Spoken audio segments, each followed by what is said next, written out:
My girlfriend's younger sister accused me of SA. I got expelled from university, fired, and isolated. 9 months later, the truth came out and suddenly everyone's sorry, but I am done. Hey everyone! Before we jump into today's video, I need your help. We've noticed the channel is losing some traction, and subscribing is one of the best ways you can support us. It's quick, free, and it helps us keep bringing you awesome content. Your support means the world. Let's keep this channel growing together. Thanks so much. Now let's start the video. Hey Reddit. So this happened a few years ago, but I really need to get this off my chest. I was falsely accused just because I refused to cross a line. That wasn't the worst part. My parents didn't believe me. My girlfriend of 5 years blocked me everywhere and sided with her sister without even hearing me out. I lost everything. But 9 months later, the truth came out in a way no one saw coming. Here's what went down. I, 24 male, met my ex-girlfriend Caddy, 24 female, sophomore year of high school. Started as lab partners in chemistry, ended up dating 3 months later. By the time we graduated, we were that couple everyone assumed would get married someday. 5 years together, and I never once thought about being with anyone else. Our families meshed perfectly. Her dad, Steve, was the mechanical type, always rebuilding engines in his garage and teaching me stuff my own dad never could. I remember the first time he showed me how to rebuild a carburetor on his '67 Camaro. Took us an entire Saturday, but by the end of it, I knew more about cars than I'd learned in 16 years from my father. Her mom, Diane, treated me like another son, always making sure I took home leftovers and calling to check on me during exam weeks. My parents were the same with Caddy.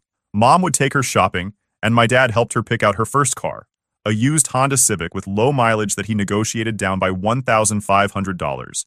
We had holiday traditions, vacation spots, inside jokes, all the stuff that comes from being together through those formative years. We'd spend Thanksgiving with my family, Christmas Eve with hers. Every summer, both families would rent cabins at Lake Mitchell for a week. By junior year, Caddy had her own designated seat at our dinner table, and I had mine at hers. We went to the same university, state, about 2 hours from our hometown. It wasn't planned that way initially. She was considering coastal, about 5 hours south. But when I got a partial scholarship to state for computer science, and she got accepted to their education program, ranked 3rd in the country, it just made sense.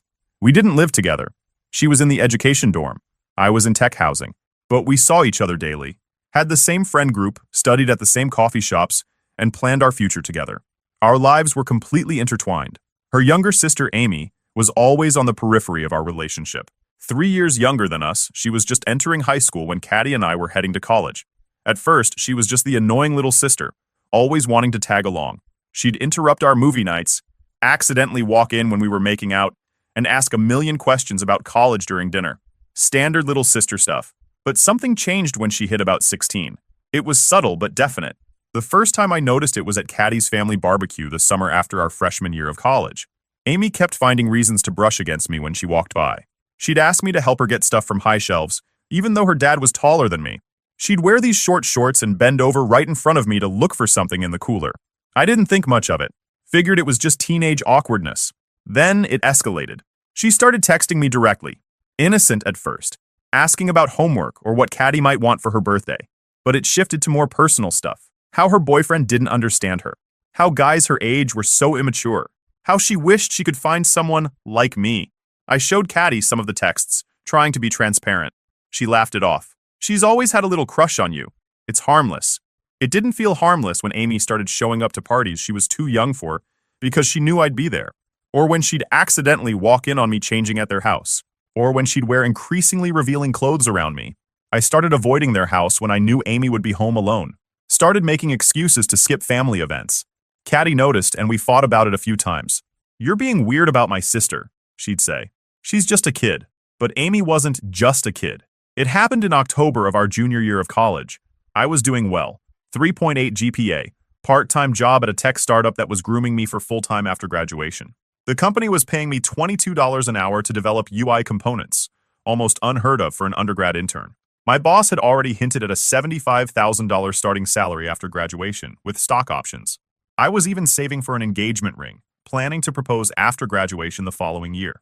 Had about $4,800 stashed away in a separate account Caddy didn't know about. Caddy was at a weekend teaching conference in Chicago. She was studying elementary education. The conference was a big deal. Only 5 students from state were selected to attend. She'd been preparing for weeks, making contacts with principals and district administrators who could help her land a good position after graduation. We'd talked about settling in the Riverside district, where starting teacher salaries were $52,000, and housing was still affordable. I wasn't planning to go to her parents' house that weekend, but Steve called Friday afternoon asking if I could help him install some storage shelves in the garage. Said his back was acting up and he could use an extra set of hands. He'd bought some heavy-duty steel shelving from Harbor Freight, the kind rated for 1,500 pounds per shelf. I'd always gotten along great with Steve, so I didn't hesitate. Headed over around 6 p.m., and we spent a few hours mounting the shelving units. Finished up around 9, and he offered me a sandwich and a soda before I headed out. Diane was at her sister's for the weekend, so it was just us and Amy in the house. I was halfway to my car when Amy came running out the front door. "Wait! My laptop is acting weird, and I have a huge paper due Monday. Can you look at it real quick?" Steve was right there and said, "Yeah, help her out before you go. You're good with that computer stuff." So I followed her back inside. She led me to the kitchen table where her laptop was set up. The issue was simple. Just needed to clear her browser cache and restart. Took maybe 10 minutes. As I was getting up to leave, Amy moved into my path. "Thanks so much," she said, standing way too close. "You're always so helpful." I stepped back. "No problem. Tell your dad I said goodnight." She stepped forward again. He went to take a shower. "We're alone down here." She put her hand on my chest and looked up at me with this practiced expression I'm sure she thought was seductive. "Amy, don't," I said, removing her hand. "This isn't appropriate." "Why not? I'm 18 now. It's not like it's illegal or anything. Because I'm with your sister. I love your sister." She moved even closer, backing me against the counter. "She doesn't have to know. I've seen how you look at me." "What? I don't look at you any way except as my girlfriend's sister. This needs to stop." That's when she tried to kiss me. I turned my head and pushed her shoulders to create space between us. "Back off. This is never going to happen." Her face changed instantly. The flirty smile disappeared, replaced by something cold and hard. "You think you're too good for me? That I'm just some stupid kid? This isn't about you. It's about me and Caddy. Caddy, Caddy, Caddy. That's all anyone in this family talks about. Perfect Caddy with her perfect boyfriend and perfect future. It makes me sick." I grabbed my keys from the table. "I'm leaving. Don't talk about this again." As I walked out, she called after me. "You're such a jerk. You'll regret this." I drove home thinking she was just embarrassed and lashing out. I even felt bad for her in a way. Planned to talk to Caddy when she got back, figure out a way to deal with the situation. I had no idea what was coming. My roommate, Tyler, woke me up the next morning. "Dude, your phone's been blowing up for like an hour. Someone's trying really hard to reach you." I grabbed my phone from the charger. 17 missed calls. Texts from Caddy, her parents, my parents, mutual friends. My stomach dropped as I scrolled through them. "How could you? Call us now. What the hell is wrong with you?" I called Caddy first. She answered on the first ring, her voice thick with tears. "Caddy, what's going on?" "Like you don't know. How could you, Marcus? With my sister? In my parents' house?" My blood ran cold. "Whatever Amy told you, it's not true. Nothing happened. She showed us everything. The texts from you. The bruises on her wrists. She told us how you've been coming on to her for months. How last night you forced yourself on her when Dad was in the shower. That's insane. I fixed her laptop and left. She tried to kiss me, and I turned her down. That's it. Stop lying. She has proof. The texts, Marcus. The texts you've been sending her for months." "What the heck? I never sent her anything inappropriate, ever. I saw them with my own eyes. Messages asking her to meet you, telling her what you want to do to her. They came from your number. They're fake. She must have faked them somehow. And I suppose she faked the bruises too? The ones in the shape of fingerprints on her wrists? The bruise on her back from where you pushed her against the counter?" My mind was racing. "Yes, that's exactly what she did. I can't believe I ever trusted you." Her voice was ice cold now. "Don't call me again. Don't text me. Don't try to contact me or anyone in my family. My dad's filing a police report right now." She hung up. I immediately tried calling back, straight to voicemail. I texted her. "Please, let me explain. This is a huge misunderstanding. I would never do this." No response. I threw on clothes and was heading to my car when my phone rang. It was my mom. "Marcus, where are you?" "I'm going to Caddy's to straighten this out." "No, you're not. You're coming home right now." "Mom, I didn't do anything wrong. Just come home. We'll figure this out." I drove to my parents' house in a daze. When I got there, both my parents were waiting at the kitchen table, faces grim. "What exactly happened last night?" my dad asked without preamble. I told them everything. The shelves, the laptop, Amy's advances, me turning her down. They listened silently. My dad sighed. "Steve showed me the texts, son. They go back months. They're pretty graphic. They're not from me. She must have used some app to fake them. And the bruises? I never touched her. She must have done it to herself. My parents exchanged a look I'll never forget. Part concern, part doubt, part disappointment. The police want to talk to you, my dad said finally. I told Steve we'd bring you to the station ourselves. The police interrogation lasted 6 hours. Detective Reynolds, mid-50s with salt and pepper hair and zero patience, showed me printouts of texts supposedly from my number to Amy's. Sexually explicit messages going back 5 months. Photos I'd never seen before, edited to look like Amy and I were together. These aren't mine, I kept saying. I swear I never sent these. I never took these pictures. They didn't believe me. Reynolds kept hammering the same points. Why would she make this up? How did these messages come from your number? Why did you go to the house when you knew she'd be there? I tried explaining that her dad had called me for help, that I'd been avoiding Amy for months because of her inappropriate behavior. Reynolds just scribbled notes and exchanged looks with the female officer in the room. By the end of the day, I was formally charged with sexual assault of a minor. Amy had just turned 18, but some of the fake texts were dated before her birthday. They added charges of electronic solicitation of a minor and sexual harassment. My parents posted the $50,000 bail. The conditions: no contact with Amy or anyone in the Clark family. Surrender my passport, wear an ankle monitor, and observe a strict curfew.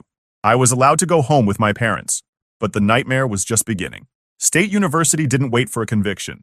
They suspended me pending a disciplinary hearing on October 27th, but that was just a formality. The outcome was predetermined. Dr. Chambers, the head of the disciplinary committee, had already made public statements about protecting students and zero tolerance.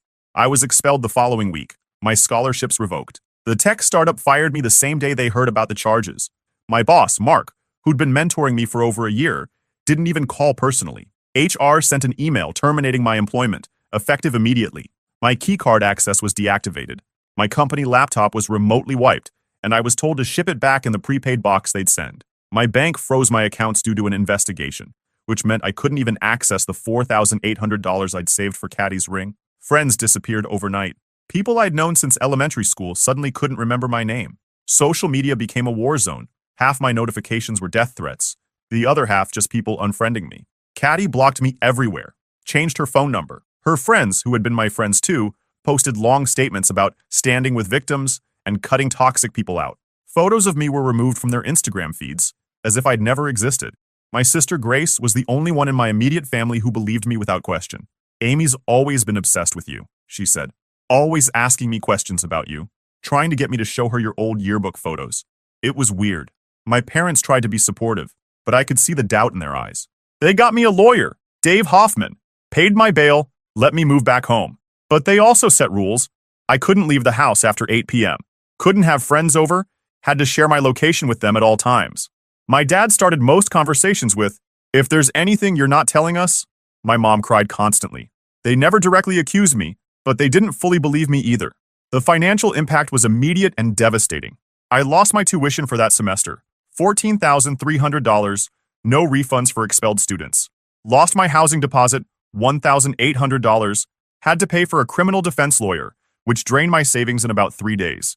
Dave's retainer was $10,000, and he estimated the total cost could hit $50,000 depending on whether we went to trial. I couldn't get a job. Nobody wants to hire someone facing SA charges. I tried gig work, but the ankle monitor made that nearly impossible. My parents covered my legal fees, but reminded me constantly how much it was costing them. They'd planned to use that money to help Grace with college next year. Now they were talking about second mortgages and cashing out retirement funds. The isolation was suffocating. People I'd known my whole life, teachers, neighbors, family friends, all looked at me differently, like I was something dangerous, damaged. Best case, they avoided me. Worst case, they left threatening notes on my parents' porch or shouted things when I walked by. The only people who stood by me without question were Tyler, my former roommate, and surprisingly, Caddy's cousin Megan. Megan called me about 2 weeks after everything blew up. "I don't believe any of this," she said without preamble. "Amy's been jealous of Caddy forever, and she's always had a thing for you. She makes up stories all the time." "Like what kind of stories?" I asked, desperate for anything that might help my case. Like when she was 15, she told everyone she was dating this college sophomore who turned out to be completely made up. She even showed people texts from him that she'd clearly written herself. And last year, she claimed her math teacher was hitting on her, but it turned out he just gave her a bad grade and she wanted to get him fired.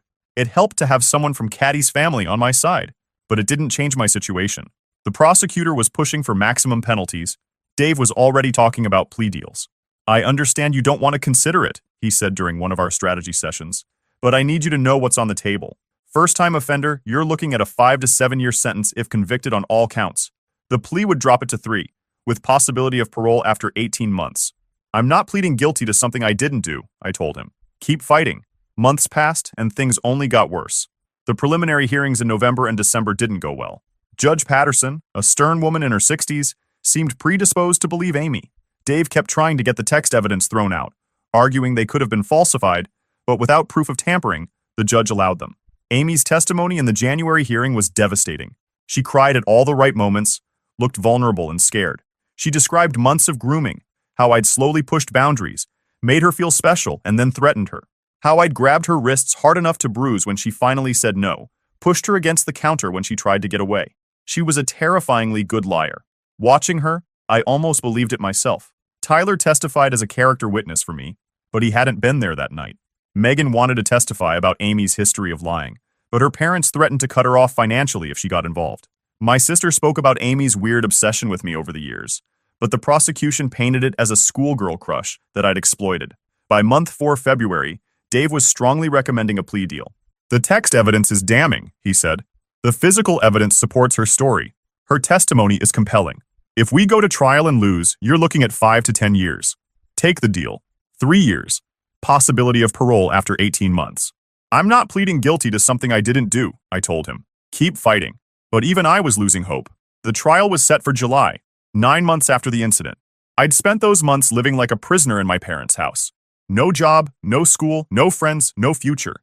Some days I didn't even get out of bed. Depression hit me hard. I stopped eating regularly, stopped showering sometimes. What was the point? My life as I knew it was over. Even if by some miracle I was acquitted, the damage was done. My reputation was destroyed. My career trajectory derailed. My relationship with Caddy, 5 years of my life, gone in an instant. The worst part was knowing she was out there believing I was capable of this. That after 5 years together, she could think I would do something so horrible that she didn't even question it. Didn't even give me a chance to explain. In March, about 5 months in, I hit rock bottom. Came close to ending it all. Had it all planned out. Tyler showed up unexpectedly that day. Found me sitting on my bed staring at a bottle of pills. He stayed with me for 3 days straight, barely sleeping, making sure I was okay. "We're going to beat this," he kept saying. "Something will break. The truth always comes out." I didn't believe him, but I went through the motions. Started showering again, eating regularly, going through the case files with Dave, looking for anything that might help. And then, in April, we got our first real break. Dave had hired a digital forensics expert named Kevin to analyze the text messages. Kevin was expensive, $375 an hour, but worth every penny. After weeks of examination, he found inconsistencies in the metadata, timestamps that didn't align, formatting differences that suggested the text had been manipulated. "It's not definitive proof of tampering," Dave warned, "but it's enough to create reasonable doubt about the authenticity of the evidence." We filed a motion to have the text evidence reconsidered. The judge granted it reluctantly. The prosecutor argued that the inconsistencies were just technical glitches, not proof of falsification. She brought in the county's IT expert, who testified that message metadata can sometimes appear irregular due to server syncing issues or app updates. But it was a crack in their case. A small one, but still. Around the same time, a girl named Olivia reached out to me through Tyler. She'd gone to high school with Amy, been friends with her briefly. Amy did something similar to my brother, she told me when we met at a coffee shop near campus. They worked at the same grocery store. She had a crush on him. He wasn't interested. She told everyone he groped her in the break room. Got him fired. He was lucky there were security cameras. Did she press charges? No, just spread rumors. But it was the same pattern. She was obsessed with him. He rejected her. She retaliated. Olivia agreed to testify about Amy's history of false accusations. It wasn't much, but it was something. In May, 2 months before the trial, Megan called with news. "Amy's story is changing," she said. I overheard her talking to my aunt. Some of the details are different now. The timeline, what exactly happened. I think she's worried about getting caught in inconsistencies. Dave filed for another discovery motion, requesting any new statements from Amy. The prosecution objected, but the judge ordered them to provide updated testimony. Sure enough, Amy's story had shifted. Now she claimed I'd been grooming her for over a year, not just months. Said the assault happened in the kitchen and continued into the living room. Said I'd threatened her multiple times after that night, which is why she waited until the next day to tell anyone. This is good for us, Dave said. Changing stories make for less credible witnesses. But we still had no smoking gun, no definitive proof that she was lying. The trial date was getting closer, and my future still hung in the balance. The summer crawled by. My ankle monitor chafed in the heat. My parents' house felt more like a prison with each passing day. The trial was set for July 17th, and as it approached, my anxiety spiraled. Dave was more optimistic than he'd been in months. The text evidence is questionable now. Her story is inconsistent. We've got character witnesses for you and testimony about her past behavior. It's not a slam dunk, but we've got a fighting chance. A week before the trial, I got an unexpected visitor. Caddy's dad, Steve, showed up at my parents' house. My dad answered the door and nearly slammed it in his face, but Steve begged for 5 minutes. They brought him to the backyard where I was sitting. He looked terrible. Didn't sit down. I need to ask you something, he said, his voice rough. Man to man, did you touch my daughter? I looked him straight in the eyes. No, sir. I never touched Amy inappropriately. I never sent her those texts. I never did any of the things she's accused me of. He studied my face for a long moment. There are some things that aren't adding up in her story. Things she said happened when they couldn't have. My heart raced. Like what? He shook his head.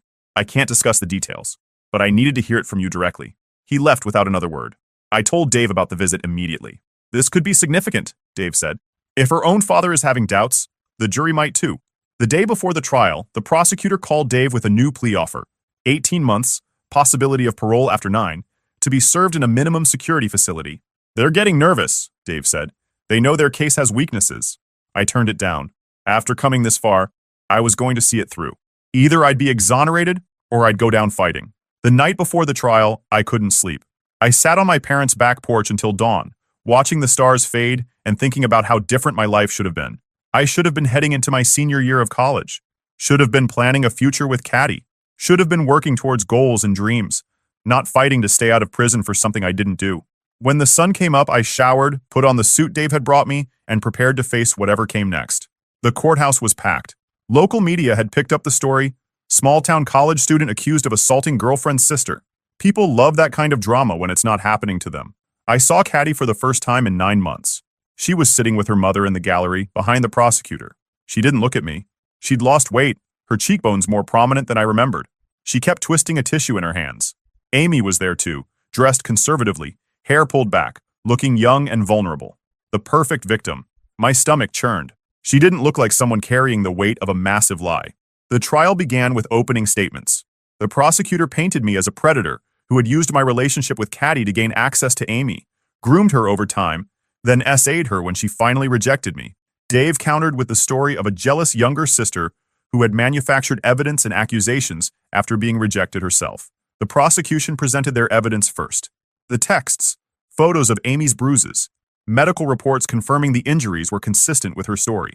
Amy's tearful testimony, which she'd clearly rehearsed.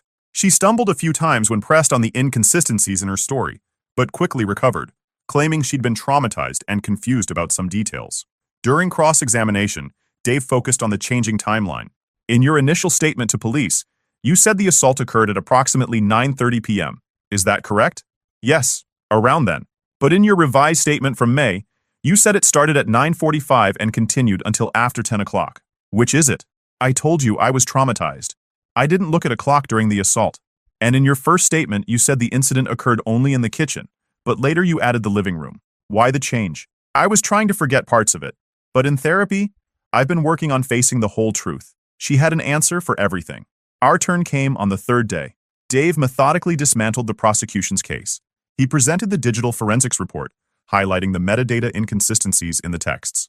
He called Olivia, who testified about Amy's previous false accusation against her brother. He called Tyler and other character witnesses who spoke about my relationship with Caddy, my general behavior around women, my character.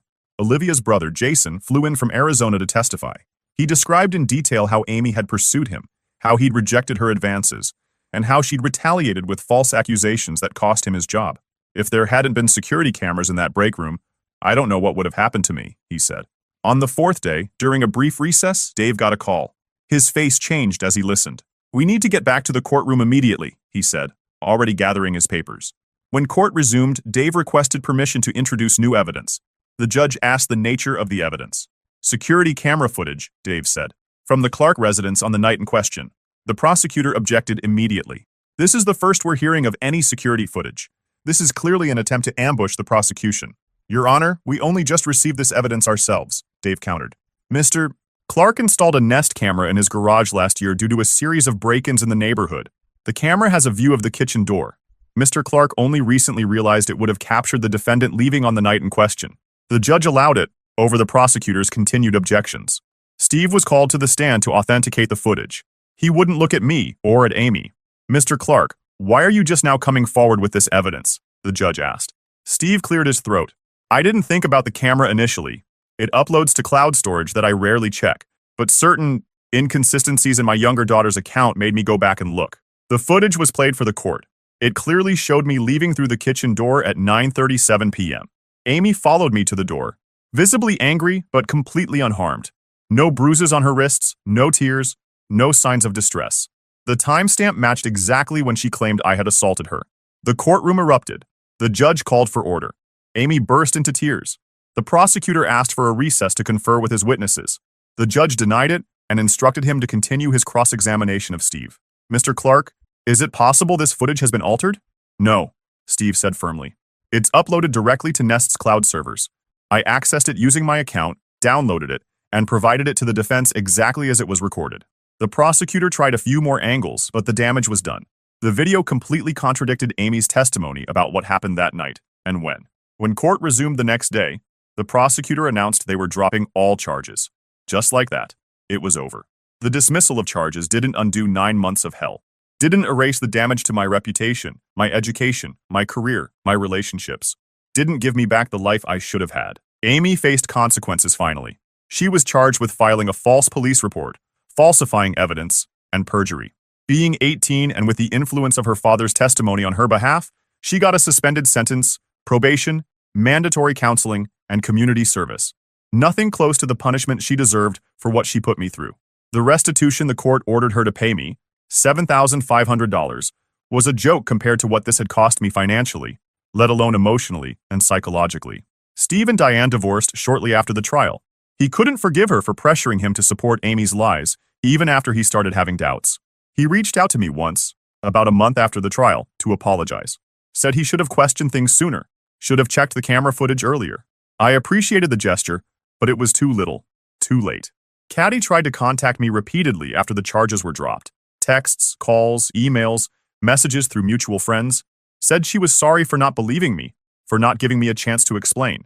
Said she missed me, wanted to try again. I blocked her number, her email, all social media, 5 years together, and she believed the worst about me without a moment's hesitation. Some betrayals you can't come back from. My parents wanted to reconcile too.